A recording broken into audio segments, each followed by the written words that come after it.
آئیے سنتے ہیں۔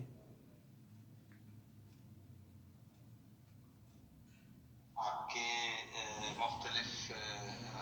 ڈسپیچ میرے پاس آتے ہیں، ان کو پڑھتا رہتا ہوں، سنتا رہتا ہوں اور سمجھنے کی کوشش بھی کرتا ہوں۔ کچھ چیزیں ایسی ہوتی ہیں جس پہ میں تبصرہ کرتا ہوں اس لیے کہ میں ان کے متعلق جانتا ہوں، یا کچھ میں نے ان کو اپنی آنکھ سے جو دیکھا ہے تو میں اپنے تجربات بیان کرتا ہوں۔ میں جو موضوع نہیں جانتا اس پہ میں بات نہیں کرتا۔ چونکہ کشمیر کو میں نے دیکھا ہے اس لیے کشمیر کے متعلق میں بات تو کر سکتا ہوں، مگر میں کشمیر کے معاملے میں بات کرنا ذرا محسوس کرتا ہوں کہ میں شاید اس میں کچھ جائز تبصرہ نہ کر سکوں۔ یہ آج جو چائنا کے سلسلے میں جو آپ کا تبصرہ آیا ہے، ماشاءاللہ ماشاءاللہ ماشاءاللہ آپ نے اس موضوع کو ٹچ کیا، ایک اچھا موضوع ٹچ کیا اور ایک مناسب موضوع ٹچ کیا۔ بدقسمتی ہمارے ملک کی یہ ہے کہ ہمارا میڈیا جو ہے وہ اب ان ہاتھوں میں چلا گیا ہے جو سارے طفل مکتب ہیں مگر اپنے آپ کو راجا گوش سمجھتے ہیں۔ اس وقت پوری دنیا میں جو انٹرنیشنل میڈیا کو آپ دیکھیں گے، بین الاقوامی میڈیا کو دیکھیں گے، وہ یہ بات پہ تبصرہ کر رہا ہے کہ چائنا کا آرگنائزیشن آف اسلامک کنٹریز کے اندر شامل ہونا اور آنے کے بعد پلیٹ فارم پہ کھڑے ہو کے تقریر کرنا ایک طوفان کا پیش خیمہ ہے۔ آپ کو یاد ہوگا کہ 4 دہائیوں پہلے پاکستان نے چائنا کو امریکہ سے متعارف کرایا تھا۔ پاکستان کا ایک بہت بڑا کردار تھا امریکہ کو چائنا لے جانے کا۔ صدر نکسن گئے تھے اور پاکستان انٹرنیشنل ایئر لائن کو یہ اعزاز حاصل تھا کہ پاکستان انٹرنیشنل ایئر لائن جو تھی وہ آفیشیل کیریئر بنی تھی صدر نکسن کی، جو ان کو لے کے چائنا گئے تھے، اور چائنا آج تک اپنی تمام تقریروں میں پاکستان کا ذکر ضرور کرتا ہے۔ خصوصاً چو انلائی کے زمانے میں پاکستان جو تھا وہ ان کی گفتگو کا مرکزی خیال بھی تھا اور مرکزی موضوع بھی تھا کہ کس طریقے سے پاکستان نے ہماری مدد کی تھی جب ہمیں امریکہ کی دوستی کی ضرورت تھی، اور ایسے حالات میں پاکستان نے اپنے حالات کو دیکھتے ہوئے جو اقدام اٹھایا تھا وہ ہمارے لیے قابل تحسین ہے۔ اس میں وہ اقدام بھی تھا کہ پاکستان کے جہازوں کو استعمال کیا گیا اسپائنگ کرنے کے لیے، جاسوسی کرنے کے لیے۔ اب 4 دہائیوں کے بعد پاکستان نے ایک ایسا قدم اٹھایا ہے کہ آرگنائزیشن آف اسلامک کنٹریز جتنی ہیں وہ ان میں 70% ملک جو ہیں وہ امریکہ کے تابع ہیں، اور ایسے حالات میں ان 70% ملکوں کو ایک پلیٹ فارم پہ جمع کرنا اور چائنا کو اس میں دعوت دینا اور ان کو اس بات کا باور کرانا کہ اس وقت یوکرین اور روس کا جو کانفلکٹ ہے اس کو جس طریقے سے حل کرنا ہے وہ ایک ہی وجہ ہے کہ چائنیز فورن منسٹر آ کے اس کے متعلق ہمیں آگاہی کریں۔ چائنا کے لیے بہت ضروری تھا کہ وہ عرب دنیا میں داخل ہو،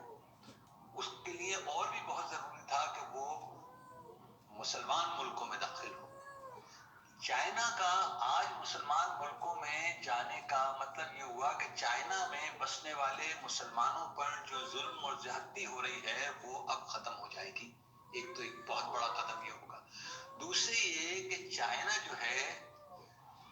4 دہائیاں پہلے جو پاکستان کا رویہ تھا اور 4 دہائیوں کے بعد جو پاکستان کا اب یہ اقدام ہے اس کو وہ بھولے گا نہیں۔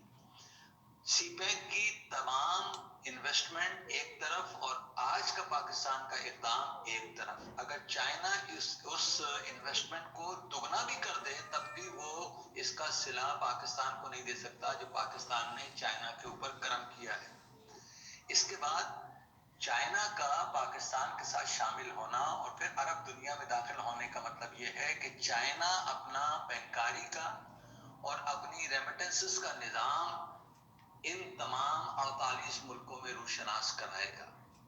اس وقت چائنا کے کلب کے اندر 181 ملک شامل ہیں جو اس کے سوئفٹ کے نظام کو ختم کر کے اب چائنا کے نظام کو لینے کے لیے تیار ہیں، کیونکہ سوئفٹ کا نظام اب ناکارہ ہو چکا ہے اور اس میں آپ کی ریمیٹنس ڈیلے ہو جاتی ہے۔ یہ فوری نظام ہے جس کو اب اپنا رہے ہیں اور یہ چائنا کا ایک ایسا اقدام ہے جس میں چائنا، روس اور پاکستان کو یہ اور ترکی کو یہ اعزاز ملے گا کہ وہ دنیا میں تجارت اپنی کرنسی میں کر سکتے ہیں یا ان کی کرنسی میں کر سکتے ہیں، یعنی بیچنے والے کی کرنسی میں بھی کر سکتے ہیں اور خریدنے والے کی کرنسی میں بھی کر سکتے ہیں۔ اس طریقے سے باسکٹ کرنسی میں جانے کے بعد مختلف کرنسیاں جو ہیں وہ ڈالر کو دبائیں گی، ڈالر کی جو اجاداری پیٹرول کے اوپر موجود ہے اس کو کم کریں گی۔ I M F, R B R D, Paris club کا جو نظام ہے اور جو ان کی زیادتیاں ہیں ان کو کم کیا جائے گا۔ تھرڈ ورلڈ ملکوں کے اندر، تیسری دنیا کے ملکوں میں جو آئی ایم ایف اور ورلڈ بینک کی جو شرطیں ہیں اب ان کو نرم ہونا پڑے گا۔ اور آپ اس کو بھی اندازہ لگائیے کہ آج اگر ڈالر 3% یا 4% گر جاتا ہے تو $3.5 ٹریلین کا ڈیفیسٹ آئے گا ورلڈ بینک اور آئی ایم ایف کو، جو انہوں نے اپنے قرضے دیے ہیں، اور ان کی واپسی کا اماؤنٹ $3.5 ٹریلین میں پڑے گا۔ $3.5 ٹریلین کا 3% بھی اگر آپ لگا لیں تو آپ خود اندازہ لگا لیں کہ یہ ایک دن کا نقصان ورلڈ بینک اور آئی ایم ایف کو کتنا ہو سکتا ہے۔ دوسری جو سب سے بڑی بات ہے وہ یہ ہے کہ سوئفٹ کا ساری دنیا کا نظام جو چلتا ہے وہ ڈالر پہ چلتا ہے، اور اگر سوئفٹ سے یہ ٹرانسفر ہو کے چائنا ریمیٹنس سسٹم کے اوپر آ جاتا ہے تو امریکہ کا کتنا بڑا نقصان ہے۔ ساری دنیا میں آئل کی امپورٹ اور ایکسپورٹ کے اوپر $1 فی بیرل جو امریکہ کی اجارہ ہے وہ یہاں سے ختم ہوتی ہے، اور امریکہ کا تقریباً 70 سے 75 بلین ڈالر کا نقصان ہر سال کا ہے۔ اس میں امریکہ کی اکانومی کہاں جا کے کھڑے ہوگی یہ ہمارا میڈیا سوچ ہی نہیں رہا ہے، نہ ہمارے اقتصادی ماہرین سوچ رہے ہیں، نہ میڈیا سوچ رہا ہے۔ بدقسمتی یہ ہے کہ میڈیا کے لیے جو سب سے زیادہ ضروری ہے وہ نواز شریف، عمران خان اور آصف زرداری تو ہیں، مگر یہ جو اتنا بڑا قدم اٹھایا ہے پاکستان نے اور اتنی بڑی فتوحات پاکستان کی ہوئی ہیں، اس کے متعلق ایک بھی لفظ بولنے کے لیے تیار نہیں ہے۔ آپ نے اس کے اوپر اٹھایا قلم اٹھایا، ماشاءاللہ میں نے اس کو سنا، اور اس میں مزید آپ کا تبصرہ اور چاہیے، اور وہ تبصرہ ایسا ہونا چاہیے، کیونکہ میں نے یہ آپ کا تبصرہ جو ہے اس وقت تقریباً 111 لوگوں کو بھیجا ہے تاکہ ان کو اندازہ ہو جائے کہ آج کی سب سے بڑی خبر کون سی ہے۔ لہٰذا سر آپ کا میں شکر ادا کرتا ہوں کہ آپ نے بڑے بروقت ہو کے یہ تبصرہ بھیجا ہے، اور میں ابھی اس کے اوپر لکھنا شروع کر رہا ہوں آدھے گھنٹے کے بعد فائنینشیل ڈیلی کے لیے انشاءاللہ تعالی میں لکھوں گا، اور اس کو میں بلومبرگ کے لیے بھی لکھنے جا رہا ہوں لے کے، اور اس میں آپ کا ریفرنس بھی میں ضرور دوں گا انشاءاللہ تعالی۔ تھینک یو ویری مچ، اللہ حافظ۔ یہ تو جناب یوسف ابن الحسن تھے۔ اب ذوالقرنین صاحب کا تجزیہ۔ جو باتیں سنی ہیں بہت بہترین، وہ بہت اعلیٰ باتیں کی ہیں اور بہت معلومات ہوئی ہے اور حالات اور واقعات کا علم ہوا ہے۔ پہلے تو یہ باتوں کا کوئی علم نہیں تھا۔ اس کے بعد میں آپ سے یہ عرض ضرور کروں کہ جس دن کی وہ جو لڑائی ہوئی ہے شروع یوکرین اور رشیا کی، اس دن سے انگلینڈ میں تو جو سبزیاں ہیں ان کی پرائسیں بہت زیادہ ہو گئی ہیں، جو فروٹ ہے اس کی پرائسز بہت زیادہ ہو گئی ہے، جو پیٹرول ہے اس کے پاس پرائسز زیادہ ہو گیا کیونکہ پیٹرول ادھر سے بہت آتا تھا، جو بجلی کے بل ہیں وہ ان کی بھی ڈبل پرائسز ہو گئی ہے، جو گیس ہے جو چلتا ہے دن رات اس کی پرائسز ڈبل ہو گئی ہے، کیونکہ انہوں نے پابندیاں تو لگائی ہیں، پیٹرول ان کو سستا ادھر سے ملتا تھا، دوسرا پائپ لائن تھی،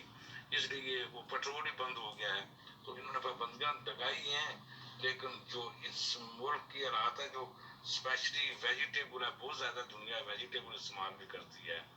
اور گوشت میٹ بھی کافی مہنگا ہو گیا، میٹ جو مرغے ہیں وہ بہت زیادہ مہنگے ہو گئے ہیں، جو دوسری بھیڑ کا شیپ وغیرہ کا یا وہ میٹ ہے وہ بھی بہت اس کی پرائسز ہائی ہو گئی ہیں، اور تقریباً باقی جو میرا گروسری وغیرہ وہ تو کچھ پرائسیں ٹھیک ہی ہیں، لیکن سب سے زیادہ جو لوگ ویجیٹیبل یا فروٹ یا مرغے وغیرہ جو تھے ان کی بہت زیادہ پرائسز ہو گئی ہیں، اور جو شیپ کا گوشت تھا اس کا بھی پرائسز بہت، کیونکہ پیٹرول بھی مہنگا ہو گیا،